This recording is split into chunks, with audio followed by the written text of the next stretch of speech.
గురువాయుపురాధీశం విష్ణుం నారాయణం హరిం వాసుదేవం జగన్నాథం కృష్ణం వందే జగద్గురుం.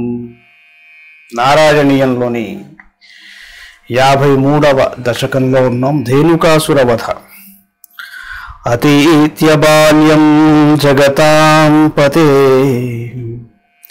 అతీత్య బాల్యం జగతాం పతే త్వముపేత్య పౌగంధవయో మనోజ్ఞం ఉపేక్ష వత్సావనముత్సవేన ప్రావర్తథా గోగణ పాలనాయాం. జగన్నాథ, ఈ విధంగా నీవు బాల్యదశను గడిపి కౌమార దశను చేరుకున్నావు. అందువలన నీవు ఆవు దూడలను కాయటం మాని గోవులను రక్షింపసాగావు. ఉపక్రమస్యానుగుణైవ సేయం మరుత్పురాధీశ తవ ప్రవృత్తి గోత్రా పరిత్రాణ కృతేవతీర్ణస్తదేవ దేవారభధాస్తదాయత్. మరుత్పురాధినాథ, నీవు చేయుచున్న పని నీకు అనుగుణంగానే ఉన్నది. నీవు రక్షణమునకై అవతరించావు కావున తదనుగుణముగానే గోత్ర రక్షణ కార్యక్రమమును నీవు మొదలుపెట్టావు. తదాపి రామేణ సమం వనాంతే వనశ్రియం వీక్ష చరన్ సుఖేన శ్రీరామనామ్నస్వ సఖస్య వాచా మోదాత గాధేనుక కాననం త్వం. ఒకనాడు నీవు నీ అన్నయ్యైన బలరామునితో నీ స్నేహితులతో కలిసి వనశోభను దర్శించుచు హాయిగా విహరిస్తున్నావు. అప్పుడు నీ ప్రియమిత్రుడైన శ్రీరాముని మాటను అనుసరించి ధేనుకాసురుడు నివసించుచున్న తాళవనమునకు సంతోషంతో వెళ్ళావు. ఉత్తాళతాళీ నివహేత్వదుప్త్యా బలేన ధూతేథ బలేన దోర్భ్యాం మృదుఃకరశ్చాభ్యపతత్ పురస్తాత్ ఫలోత్కరోధేను కదా నవోపి. అప్పుడు నీవు చెప్పగా బలరాముడు పండ్ల కొరకు చెట్లను తన 2 చేతులతో పట్టుకొని గట్టిగా ఊపాడు. అప్పుడు తాటికాయలు తాటి పండ్లు కూడా జలజల రాలాయి. ఆ శబ్దము విని ధేనుకుడను రాక్షసుడు కూడా వెంటనే అక్కడ రాలాడు. ఈ ధేనుకుడనే రాక్షసుడు గాడిద రూపంలో ఉంటాడు.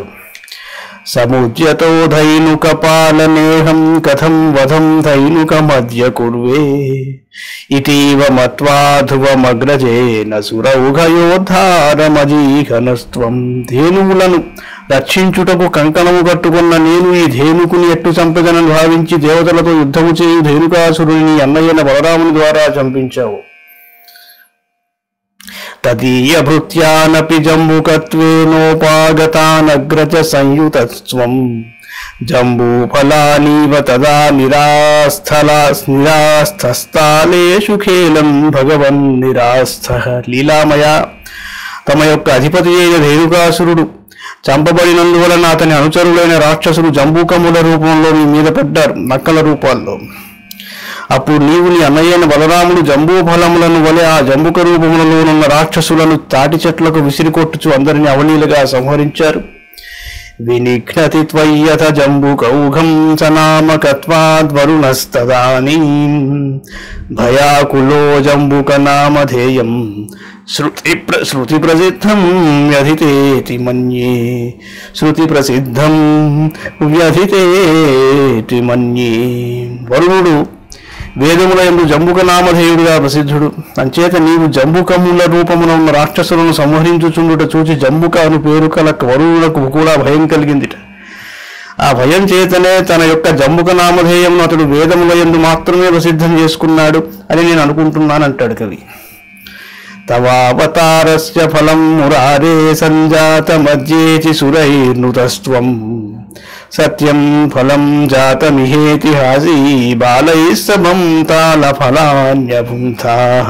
ప్రభు, దుష్టులను సంహరించుట శిష్టులను రక్షించుటను నీ యొక్క అవతార ఫలము నేడు గదా లభించినది అని దేవతలు నిన్ను కొనియాడసాగారు.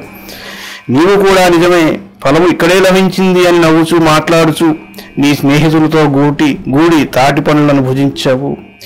మధుద్రవసృంతి బృహంతి తాని ఫలాని మేధోభరభృంతి భుక్త్వా తృప్తైశ్చ దృప్తైర్భవనం ఫలౌఘం వహద్భిరాగాః ఖలు బాలకైస్వం.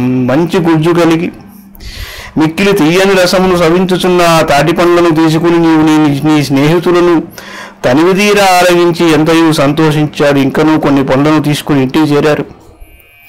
హతో హతో ధేనుక ఇచ్చుపేత్య ఫలాన్యదద్భిర్మధురాని లోకైః జయేతి జీవేతి నుతో విభో త్వం మరుత్పురాధీశ్వర పాహి రోగాత్. నందనందన, నందవ్రజములో ఉన్న గోపాలుడు ధేనుదాసుడు చనిపోయినాడట అని పరస్పరము తెలుపుకొనుచు తీయని తాటిపళ్ళను భుజించారు. శ్రీకృష్ణునకు జయము జయము, ఆయన కలగాలము వర్ధిల్లుగా కానుచు వారు దీవించారు. అట్టి మరుత్పురాధీశ శ్రీహరి, నా రోగమును తొలగించుచు నన్ను రక్షింపుము. మంగళం భగవాన్ విష్ణు, మంగళం గరుడధ్వజ, మంగళం పుండరీకాక్షో, మంగళాయతనో హరి. సర్వం శ్రీకృష్ణార్పణమస్తు.